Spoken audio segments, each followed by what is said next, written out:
Nuotoliniu būdu.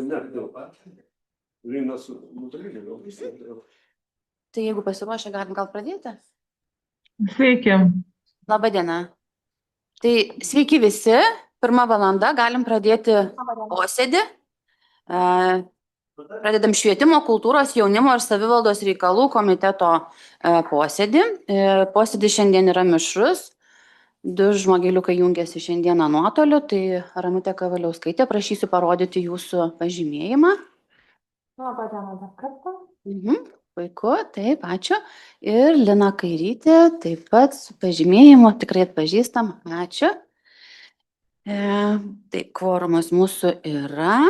Ar visi susipažinote su darbotvarke, ar būtų norinčių kažkokių tai pasiūlymų pateikti? Norėsiu nusišalinti nuo 2 klausimų.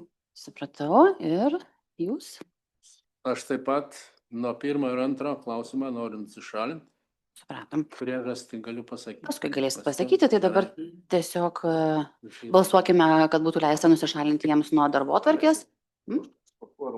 Užteks kvorumo, tikrai visi daugiau yra.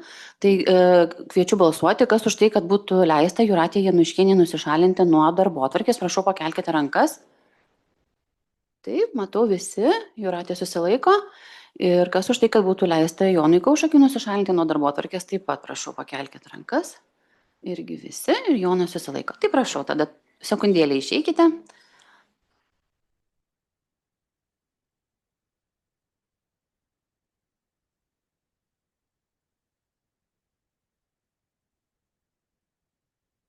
Labai jau neilgai pasivaikščios. Tai nors ir 2 žmonės mūsų tarybos nariai pasišalino, kvorumas yra. Ar yra dar kažkokių tai pasiūlymų dėl darbotvarkės ar pakeitimų? Ar galim pritarti ir dirbti pagal pateiktą darbotvarkę? Nematau, negirdžiu, tai pritarėt ir dirbam pagal pateiktą darbotvarkę. Puiku, tai mūsų kolegos gali grįžti. Ir kadangi būtų noriu nusišalinti nuo 1 ir 2 klausimo, tai gal iš karto ir balsuokime, kad būtų leista iš karto nuo abiejų nusišalinti. Tai klausiu, kas už tai, kad būtų leista Jūratei Januškienei nusišalinti nuo 1 ir 2 darbotvarkės klausimo. Prašau, pakelkite rankas. Taip, visi. Puiku, Jūratė susilaiko. Ir kas už tai, kad būtų leista Jonui Kaušakiui nusišalinti nuo 1 ir 2 klausimo, taip pat prašau, pakelkite rankas. Priežastį įvardykit. Todėl, kad dirbo Krekenavos vaikų lopšelio darželį Sigutė Ūkvedė. Čia. Ir Jonai? O mano tai buhalterė gimnazijos Marti, sūnus Seniūnas ir dar kita Marti darželį kažką daro. Paaiškėjo, kad ir darželį. Puiku. Nors ir žinom tas priežastis mintinai, bet tokia yra procedūra ir turim išgirsti. Tai gerai, tai ačiū, tada prašau jūs palikti, kol mes svarstysim 1 ir 2 klausimą. Pailsėkit, kavytės atsigerkit. O 1 projektinį sprendimą kviečiu pristatyti Iriną Stankevičienę. Tai yra dėl Panevėžio rajono savivaldybės tarybos 2025 m. vasario 24 dienos sprendimo numeris T-34 dėl Panevėžio rajono savivaldybės 2025-2027 m. strateginio veiklos plano patvirtinimo pakeitimo. Prašau. Sprendimo projekto tikslas yra pakeisti Panevėžio rajono savivaldybės 2025-2027 m. strateginį veiklos planą, kurio projektas parengtas bendradarbiaujant su savivaldybės administracijos finansų skyriumi. Atsižvelgiant į priimtus teisės aktus ir dėl valstybės biudžeto dotacijų paskirstymo sritims bei ES finansinės paramos ir bendrojo finansavimo lėšų, tikslinamos 7 strateginio veiklos plano programų finansavimo apimtis 1, 2, 3, 4, 5, 6 ir 7 programų. Panevėžio rajono savivaldybės 2025-2027 m. strateginio veiklos plano priemonių įgyvendinimas yra užtikrinamas savivaldybės biudžeto ir kitų finansavimo šaltinių lėšomis. Sprendimui įgyvendinti 2025 metais finansavimas didinamas 557,1 tūkstančius eurų. Didinama 450,5 tūkstančių eurų savivaldybės biudžeto lėšų ir 142 tūkstančiai eurų pajamų įmokų už prekes ir paslaugas, mažinama 27,1 tūkstantis eurų Lietuvos Respublikos valstybės biudžeto dotacijų ir 8,3 eurų ES paramos lėšų. Prašome pritarti projektui. Ačiū, Irenai. Ar būtų norinčių paklausti? Kilo kažkokių klausimų? Nekilo? Mergaitė, matau, ne. Tai galim pritarti tuomet visi bendrų sutarimų? Pritarta? Ačiū labai, Ačiū. Irenai. Kviečiame Šarūnę Karalevičienę pristatyti antrą projektinį sprendimą, tai yra dėl Panevėžio rajono savivaldybės tarybos 2025 m. vasario 24 dienos sprendimo numeris T.35 dėl Panevėžio rajono savivaldybės 2025-2027 m. biudžeto patvirtinimo pakeitimo. Sprendimo projektas yra parengtas vadovaujantis naujais teisės aktais, įstaigų pateiktais prašymais ir vykdomais projektais.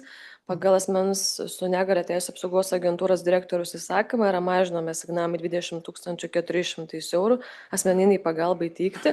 Pagal Lietuvos Respublikos socialinės apsaugos ir darbo ministro įsakymą didinami asignavimai 3 200 eurų užsieniečių vaikų nemokamam maitinimui. Pagal to paties ministro įsakymą didinami asignavimai 800 eurų užsieniečiams mokėti kompensacijas už šildymą, šaltą ir karštą vandenį.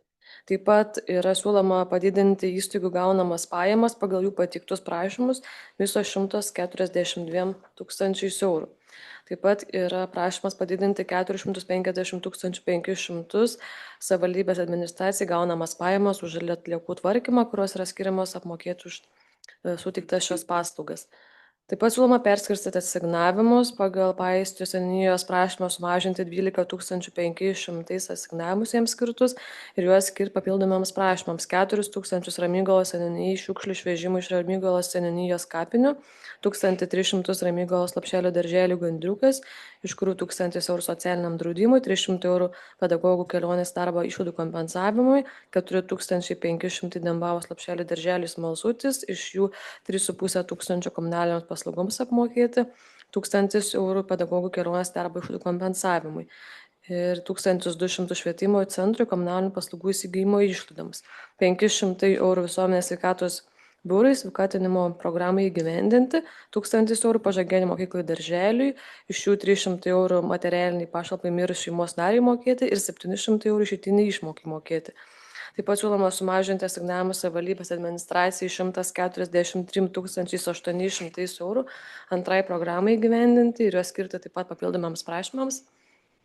5600 eurų Paistrio kultūros centrui, iš jų 1000 eurų transporto išlaidoms, 4600 komunaliniams paslaugoms apmokėti, 1100 eurų Panevėžio seniūnijai, komunalinių atliekų surinkimo konteinerių aikštelė sodų bendrijoje ekranas 2 vaizdo stebėjimo paslaugoms apmokėti, 38 000 Velžio gimnazijai mokinių pavėžėjimo paslaugoms apmokėti, 18 000 Krekenavos Mykolo Antanaičio gimnazijai, iš jų 5 000 mitybos išlaidos ir 13 000 mokinių pavėžėjimo išlaidos, 31 000 Raguvos gimnazijai, iš jų 14 000 mitybos išlaidos ir 17 000 komunalinės paslaugos, 8 000 Paistrio Juozo Zikaro gimnazija, pavėžėjimo paslaugos mokinių, 4 900 Naujamiesčio mokykla, 2 darbuotojų išeitinėms išmokoms mokėti, 12 000 Pytės Antano Belzaro pagrindiniai mokyklai, mokinių pavėžėjimo paslaugai apmokėti, 11 400 eurų Piniavos mokyklai darželiai, iš jų 1400 socialinio draudimo įmokoms ir 10 000 komunaliniams paslaugoms, 2000 eurų Krekenavos Lopšelio darželiai Sigutė, iš jų 1400 eurų papildomam 1,25 etato mokinio padėjėjai išlaikyti, 300 eurų pedagogų kelionės darbo išlaidų kompensavimui ir 300 eurų materialiniai pašalpai mirus šeimos nariai mokėti. 11 800 eurų Velžio Lopšelio darželių Šypsenėlė, iš jų 9 000 komunalinės paslaugos ir 2800 pedagogų kelionės darbo išlaidų kompensavimas. Taip pat siūloma sumažinti savivaldybės administracijai 40 000 antroje programoje skirtus asignavimus ir juos skirti 20 000 savivaldybės administracijai trūkstamų policijos pareigūnų pritraukimo programai įgyvendinti ir 20 000 socialinių paslaugų centrui budinčių globėjų atlyginimams mokėti. Visos savivaldybės pajamos yra didinamos 557 100 eurų. Ačiū. Ar būtų norinčių pasisakyti? Nematau.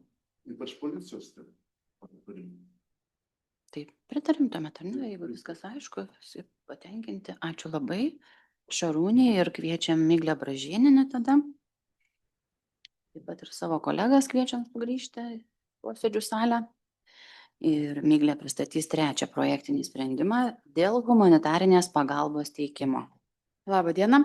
Teikiamas sprendimo projektas inicijuotas gavus Radėchivo miesto savivaldybės iš Ukrainos prašymą suteikti humanitarinę pagalbą.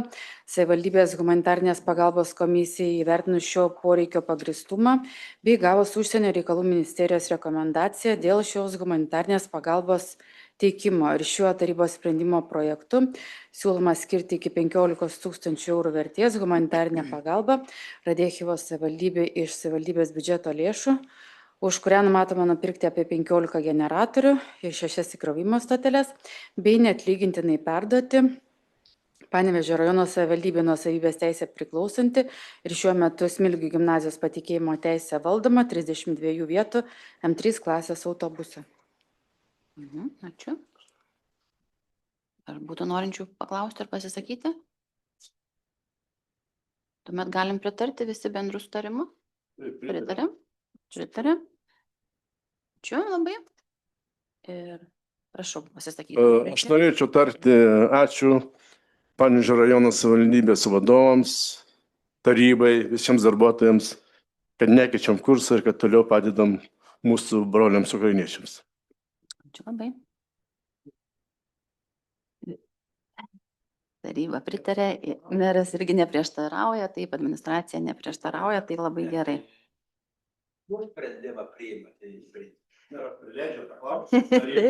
Taip, be jūsų nebūtų iniciatyvos. Puiku, ačiū labai tikrai.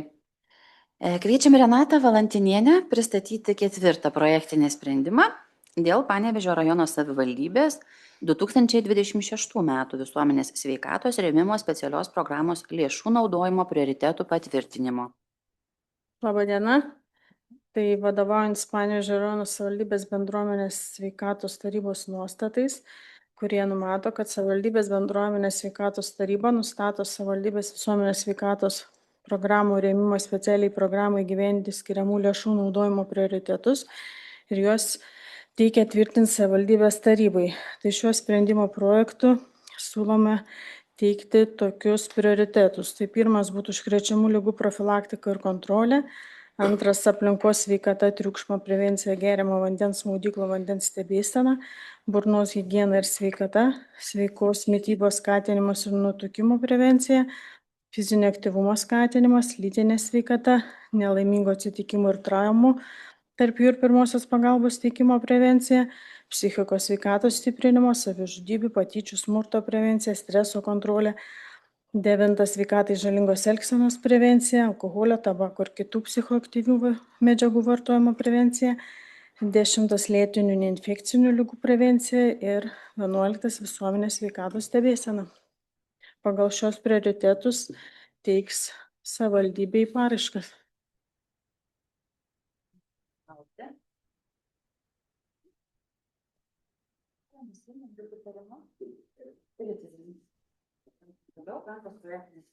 Sprendimas dėl Panevėžio rajono savivaldybės visuomenės sveikatos rėmimo specialios programos projektų rėmimo tvarkos aprašo patvirtinimo. Tai šiuo sprendimu teikiame visuomenės sveikatos rėmimo specialiosios programos projekto rėmimo tvarkos naują aprašą, kuriame numatomi yra specialiosios programos finansavimo šaltiniai, programos paraiškų teikimo tvarka. Tai atsižvelgiant į praeitus metus, tai šiais sekančiais metais bus galima teikti tik tai vieną paraišką, kurioje būtų numatytos įgyvendinti nedaugiau kaip 3 prioritetinės kryptis. Paraišką vertina savivaldybės administracijos direktoriaus įsakymu sudaryta vertinimo komisija, kuri sudaroma iš 6 narių. Taip pat nebuvo praėjusiai tvarkoj, kad komisijos nariai prieš pradėdami paraiškų vertinimą pasirašo konfidencialumo pasižadėjimo ir nešališkumo deklaraciją. Taip pat komisija svarstymo metu paraiškos teikėjai turi teisę siūlyti neskirti lėšų arba skirti mažesnį už prašomą lėšų sumą, irgi išvardinti punktai. Taip pat galės gavę mažesnį finansavimą pateikti patikslintą lėšų panaudojimo suvestinę turės pateikti. Taip pat, kaip mes eidavom ir teikdavom projektų visą sąrašą į tarybą, tai kadangi yra administracijos direktorius, yra asignavimo valdytojas lėšų, tai bus bus įsakymų. Nuspręsta direktoriaus įsakymų skirti lėšas. Ir skyrus įsakymų lėšas, sveikatos reikalų koordinatorius per 5 darbo dienas raštu arba elektroniniu paštu praneš paraiškų tiekėjams apie priimtą sprendimą dėl paraiškų vertinimo ir finansavimo. Taip pat yra numatoma tinkamas finansuoti išlaidų kategorijos, taip pat nefinansuojamos išlaidų kategorijos. Ir jei pareiškės per 30 kalendorinių dienų nuo įsakymo dėl lėšų skirimo įgaliojimo dienos nepasirašo sutarties, finansavimas nebus skiriamas. Tai va, ir taip pat dar, ko nebuvo praeitoj tvarkoj, sveikatos reikalų koordinatorius specialiosios programos projektų vykdymo metu pasirinktai atliks 10-15% projektų patikrą veiklų įgyvendinimo vietoje. O daugiau ten visi priedai, paraiškos, veiklos ataskaitos. Supratom. Ar būtų norinčių paklausti? Tai dar tik pasitikslinu, kad tik vieną paraišką galės, ar ne? Taip, pagal Vykdyti. 3 prioritetinės kryptis. Bet pasirinkti gali jie kokias nori, ar ten yra Taip, kažkokie tai pagal tas 11, kur Mhm. buvo išvardinta. Supratau. Ir nėra, kaip buvo praeitame tvarkos apraše, nėra nustatyta suma vieno projekto didžiausia ir nebereikia prisidėti 10%. Supratau, tai čia jau labai gerai. Tai galim pritartume, taip? Visi pritarėm bendrų sutarimų ir dėkojame Renatai. Kviečiam Jadvygą Balčienę pristatyti 6. projektinį sprendimą dėl turto perdavimo. Labą dieną. Parengtas tarybos sprendimo projektas perduoti Panevėžio savivaldybės administracijai valdyti, naudoti ir disponuoti jų patikėjimą teisę savivaldybės turtą ūkinį pastatą esantį Kurganavos gatvėje 16 Biliūnų kaime, kurių lapkričio 7 dienos susitarimu turto dėl patikėjimo starties su VŠI Vilties sodo grąžintas yra savivaldybės administracijai. Tai reikalingas sprendimą projektą priimti dėl to, kad Panevėžio savivaldybė negali gauti papildomos elektros galios, kuri reikalinga įgyvendinant projektą. Dėkuoju. Ar yra norinčių pasisakyti? Pritarėm iš karto, visi linkčioje. Puiku, pritarta. 7. projektinis sprendimas taip pat Jadvygos dėl nuomos sutarties pratęsimo. Parengtas sprendimo projektas leisti Panevėžio savivaldybės administracijai 5 metų laikotarpį pratęsti administracijos ir Panevėžio kredito unijos pasirašytą 20 metų gruodžio 29 nuomos sutartį dėl patalpų esančių Mėžiškių miestelėje Taikos gatvė 1/45, tai yra patalpos 18,47 kvadratų, nustatant nuompinigių dydį 3 eurai už kvadratinį mėnesį. Ar yra norinčių pasisakyti? Pritarėm. Pritarėm, ar ne? Ačiū labai, pritarta. 8. projektinis sprendimas dėl viešosios įstaigos Velžio komunalinio ūkio teikiamų atlygintinų paslaugų kainų patvirtinimo. Ir svečiuose pas mus yra gerbiamas Vaidas Virbalas, jeigu kiltų kažkam klausimų. Prašau, pristatykite. Parengtas sprendimo projektas atsižvelgiant į viešosios įstaigos Velžio komunalinį prašymą patvirtinti naujas kainas. Jie teikia 344 pozicijas. Kainos yra paskaičiuotos pagal vadovaujantis savivaldybės tarybos 2018 m. sausio 18 dienos sprendimu, tai 3 dėl biudžetinių ir viešų įstaigų, kurių savininkai yra savivaldybė teikimo atlygintinų paslaugų, kurių kainų apskaičiavimą nereglamentuoja kiti teisės aktas, kainų taisyklių patvirtinimo ir kainos pateiktoje lentelėje matyti, kiek jos didėja. Aiškinamajame rašte Velžio komunalinis nurodo, kad pagrindinės priežastis, dėl ko tos kainos kinta dėl darbo užmokesčio padidėjimo ir medžiagų kaštų padidėjimo. Ačiū. Ar būtų norinčių paklausti? Nematau. Pritarta, puiku tada, vienbalsiai. 9. projektinis sprendimas dėl uždarosios akcinės bendrovės Lenauda šilumos gamybos ir skliaustelėse ar tiekimo pajamų bazinio lygio nustatymo. Prašau. Parengtas sprendimo projektas nustatyti uždarai akciniai bendrovei Lenauda 5 metams šilumos gamybos ir ar tiekimo pajamų bazinį lygį ir šilumos gamybos ir tiekimo pajamų bazinį lygį pirmiesiems bazinio lygio galiojimo metams, uždarai Taurųjų akcinė bendrovė Nuda eksploatuoja vieną gamtinėmis dujomis kūrenamą katilinę esančią Dvaro gatvėje 1 Jotainių kaimą ir teikia šilumą Jotainių socialinės globos namams ir 5 gyventojų butams. Šilumos kainų nustatymo metodika reglamentuoja, kad kainas nustato iki mažiau kaip 10 gigavatų šilumos per metus taryba. Tai lygis sudaro, pajamų bazinis lygis yra sudarytas iš pastoviosios kintamosios ir papildomos šių lygių dalių.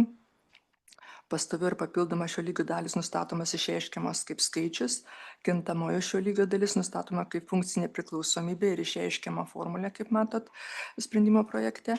Tai uždarosios akcinės bendrovės centralizuota teikiama šilumos gamybinių pajamų bazinio lygio apskaičiavimą parengė Vilniaus Economics.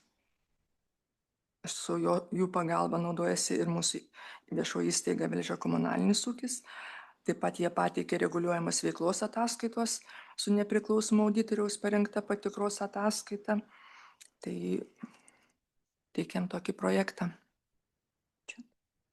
Arba prašau, Osvaldas Leidumas. Man toks klausimas, Lenuda, kaip jie su tais įkainiais, jie pelno padaro daugmaž ant Uždara akcinė bendrovė, jeigu Nėra pelno informacijos, kaip jie laikosi. Jie gerai laikosi. Gerai. Gerai, visą laiką su pelnu baigia.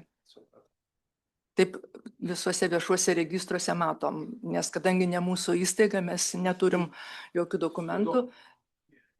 Tokią mažą rinką turi. Ne, jie nemažą rinką turi, jie turi Pasvalio rajono savivaldybėje, Biržų nemažai labai ir Kupiškio savivaldybėje. Jie teikia šilumą daugiausiai tai biudžetinėms įstaigoms ir Biržų net bažnyčiai ir vienai ir kitai. Supratom. Ar būtų dar norinčių paklausti? Galim pritarti tuomet visi? Pritarė visi. Ačiū labai Jadvygai. Ir keliaukim toliau. Kviečiam Aldoną Čiagytę pristatyti 10 projektinį sprendimą dėl nekilnojamųjų daiktų perėmimo savivaldybės nuosavybėn. Prašau pristatyti. Tęstinis darbas, kuris įforminamas savivaldybės tarybos sprendimo projektais.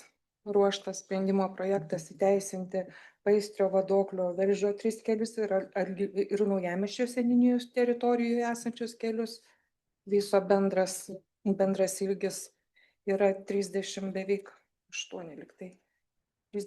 8 kilometrai, kas sudaro 2,4% nuo bendro kelių ilgio.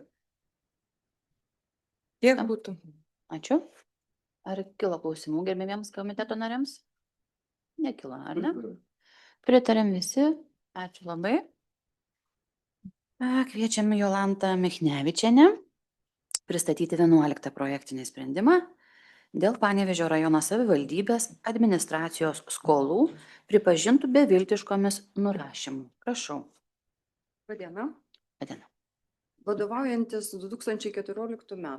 gruodžio 22 dienos tarybos sprendimo numeris T.226 patvirtintų aprašų dėl skolų pripažinimo beviltiškomis, jų nurašymo, apskaitos ir inventorizavimo, administracijos direktoriaus įsakymu prieš 5 metus iš balanso nurašytos ir beviltiškomis pripažintos skolos iš apskaitos nurašomos savivaldybės tarybos sprendimu. Šio sprendimo projektų teikiama nurašymui 34 670 eurų ir 28 euro centai beviltiškų skolų, iš kurių 1465 eurai ir 54 euro centai juridinio asmens išregistruoto iš juridinio asmenų registro skola ir 33 204 eurai ir 74 euro centai skola fizinių asmenų, iš kurių už socialinio būsto nuomą 483 eurai ir 2 centai ir už padarytą žalą savivaldybei 32 721 euras ir 72 euro centai.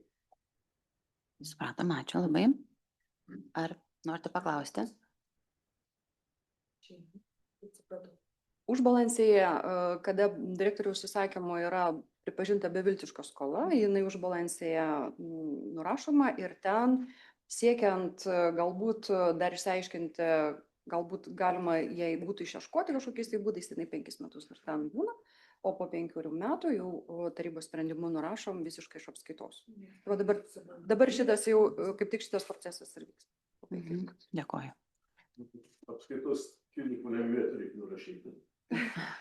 Kad nesivilktų uodega. Prašau, Jonas nori paklausti kažką tai.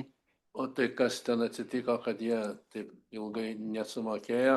Ar numirė, ar dar kažkas? Šiaip aiškinamojo rašto lentelėje, jeigu jūs žiūrėjote, tai iš tų 30, kiek čia mes turim, 34 tūkstančių, 29 tūkstančiai skolų yra mirusių žmonių skolos. Didžiausia dalis, aišku, yra dėl žalų, kurios, dėl įvairių priežasčių. Ir dėl to, kad buvo sudeginti socialiniai būstai, yra skolos, ir dėl to, kad neleistinai iškirsti medžiai, baudos žmonėms skirtos. Aišku, jie kažkiek tai atstatinėjo šitas sumas, bet jie nespėjo. Nespėjau. Supratom. Ačiū. Tai jeigu nėra daugiau norinčių paklausti, tuomet siūlau pritarti. Pritarta bendru sutarimu. Ačiū labai. Taip, kviečiame dabar Agnetą Slušnytę ir ji pristatys 12 projektinį sprendimą dėl 1997 metų kovo 20 dienos valstybinės žemės nuomos sutarties numeris N66-97/0026 nutraukimo. Prašau. Labą dieną. Tarybos projekto sprendimo tikslas yra nutraukti valstybinės žemės nuomos sutartį su uždarąja akcinė bendrovė Šilažolė, Vadoklių miestelėje, kadangi jinai pardavė pastatus ir jai kaip ir nebereikalinga ta nuoma. Taip pat pritarus būtų, jin galėtų išregistruoti nuomos sutartį. Pratom, ar būtų norinčių paklausti? Leidžiama, ar ne? Taip, žinoma, pritarta bendru sutarimu. 13 projektinis sprendimas dėl 0,06 hektaro ploto valstybinės kitos paskirties žemės sklypo nuomos be aukciono. Prašau, Agneta. Sprendimo projekto tikslas yra priimti sprendimą išnuomoti be aukciono fiziniam asmeniui Vadoklių miestelėje esantį žemės sklypą po jam nuosavybės teisė priklausančiais pastatais. Tai ta pati parduotuvė, kurią nupirko iš uždarosios akcinės bendrovės Šilažolė. Sklypo paskirtis yra komercinė, nuomos terminas būtų 38 metai. Kadangi sklypas patenka į saugomą teritoriją, dar laukiam išvados iš nacionalinės žemės tarnybos. Paveldas ten būtų tai partizanų judėjimo dalyvių užkasimo vieta 2. Bent jau tai prašo paveldų tam registrui. O kodėl tokie įdomi metai 38 metam? Pagal statinio nusidėvėjimą, pagal tai, iš ko jisai pastatytas ir kada pastatytas. Supratau.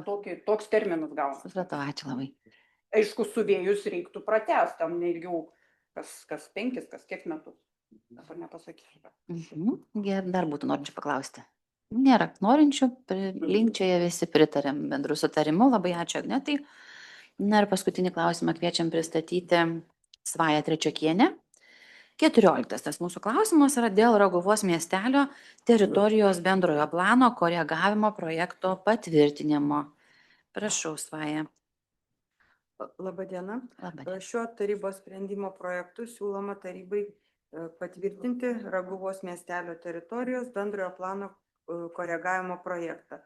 Šio projekto rengimo esmė yra nustatyti dalyje suplanuotos teritorijos prie Laisvės gatvės, tai yra mokyklos teritorija, daliai teritorijos nustatyti mišrią centro teritoriją, kad būtų galima pasirinkti reikalingą naudojimo būdą, nes šioje teritorijoje planuojama įgyvendinti projektą, paslaugų reikalingų įgyvendinti institucinės globos pertvarką asmenims su intelekto ir ar psichikos negalia, modernizavimas ir plėtra Panevėžio rajone.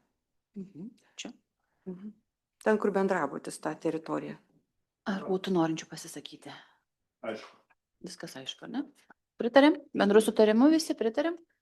Puiku. Ačiū, labai pritarta. Ir matau, turite dar papildomas informacijos.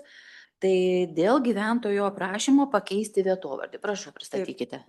Panevėžio rajono savivaldybės administracija yra gavusi Miežiškių seniūnijos raštą, kurį persiuntė, kurį parašė asmuo, pageidaujantis, kad būtų pakeistas vietovardžio pavadinimas būtent Nikolajevkos kaimas.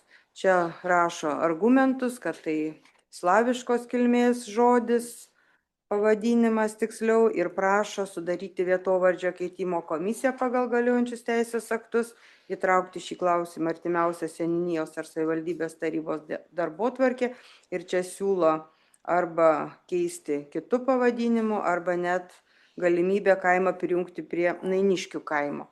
Esmė, aš tiesiog noriu tarybos narių nuomonės, nes jeigu tokį priimtumėm sprendimą, kad keisti, koreguoti, tai būtų didžiulės procedūros, kaip kad mes nuo 2011 metų iki šių metų gegužės 30 patvirtinom administracinių gyvenamųjų vietovių erdvinius duomenis, ribas, tai čia gautųsi to projekto kaip ir koregavimas. Vėl visos tos procedūros turėtų būti tvarkingai daromos, kol prieitų iki projekto, iki brėžinių ir paskui iki vyriausybės patvirtinimo. Tiesiog nuomonė, nes tai yra istoriškai susikloščiusi vietovardis, ten gyveno sentikiai tikriausiai ir jau 1892 metais minima kaip Kauno gubernijos gyvenamųjų vietovų sąraše kaip Nikolajevkos viensėdis, Lenkų geografinėme žemėlapyje vadinamas dvareliu, žodžiu, tai nėra šių laikų sugalvotas pavadinimas, jis atėjęs iš istorijos. Supratau. Ten gal 5 gyventojai, ir kaip informavo. Prašau. Aš galiu šiek tiek svajai papildyti, kad vakar seniūnas apvažiavo visus gyventojus, ten nedaug gyventojų yra, berods 5 šeimos ir niekas tikrai nenori keisti, jie labai patenkinti pavadinimu. O tai kas tada iniciatorius ir negyventojas? Čia Gyventojų, bet. Vienas iš galbūt laikinų gyventojų, gal ten sodybą kokią nusipirkęs yra, aš tikrai. Prašau, dar norinčių paklausti. Aš tokį nedidelį istorijos ekskursą, žodžiu, po maro Lietuvoje kai kuriuose vietovėse tiesiog nebuvo gyventojų po 1708-12 metų maro. Ir tuo metu Petras I norėjo atsikratyti sentikių ir su mūsų karaliumi Augustu sutarė, kad Lietuva, žodžiu, perims sentikius į savo teritoriją, kur išmirė gyventojai. Tai čia nėra jokie okupantai, čia yra vargšai, tremtiniai, ištremti iš Rusijos, gal tuo metu Rusijos net nebuvo. Gal Maskvos, sakysim, dar kunigaikštystė. Dabar negaliu pasakyti. Bet ištremti jie buvo. Tai tremtiniai čia yra. Tai tremtinius reikia gerbti. Bet kurio. Kokios tautybės jie yra, bet aš jas visą laiką gerbiau ir gerbsiu. Taip. O tai Svaja, aš nesupratau, iš tikrųjų čia iš gyventojų tos prašymas buvo? Taip, vienas gyventojas. Vienas gyventojas parašė tokį prašymą. Kuris atsikėlė neseniai. Tikriau, tikėtina. Taip. Jis nesupranta. Bet Svaja pavardė buvo. Yra, nesvarbu, taip, čia ne tame esmė. Čia labai kažko balsuoti mums nereikia, čia tik tai papildoma tiesiog informacija. Pamąstymai.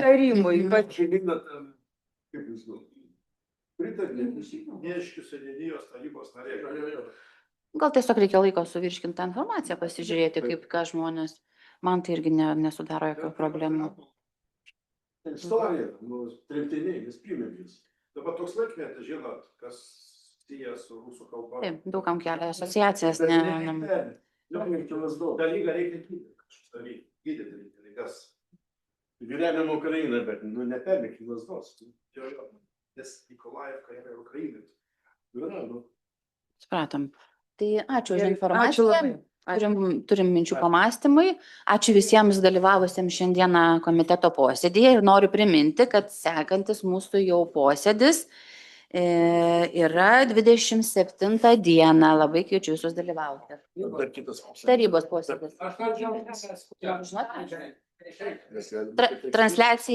Transliaciją baigiame, o dabar galėsime apsitarti, kas dar turi